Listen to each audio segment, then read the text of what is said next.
Hi மக்களே, எல்லாரும் நல்லா இருப்பீங்க. நானும் நல்லா இருக்கேன். இன்னைக்கு எப்பவுமே சொல்ற மாதிரி ஒரு கவிதை. என்ன கவிதைன்றதை கடைசியில ஃபுல்லா பார்த்துட்டு நீங்க கமெண்ட்ல சொல்லுங்க. தண்ணீரில் ஓடினேன் அங்கு அவள் மீனாக இல்லை. காற்றாக மாறினேன் அங்கு அவள் சுவாசமாகவும் இல்லை. தாகமாக இருந்தேன் அங்கு அவள் தண்ணீராகவும் இல்லை. கடைசியில் அவள் இதயத்தை தேடி அலைந்தேன் அங்கு அவள் இதயமே இல்லை.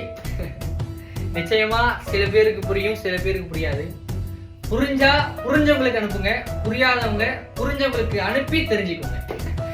நன்றி. இந்த மாதிரி தொடர்ந்து நம்ம வீடியோவை பார்க்க நம்ம பேஜை ஃபாலோ பண்ணிக்கோங்க. நிச்சயமா நிறைய கவிதைகள் உங்களுக்காக வைத்திருக்கிறேன். தொடர்ந்து பயணிப்போம். உங்களுக்காக நானும், எனக்காக நீங்கள் ஒரு சின்ன ஃபாலோவை செய்திருவீங்கன்ட்டு நம்பி விடைபெறுறேன். நன்றி, வணக்கம்.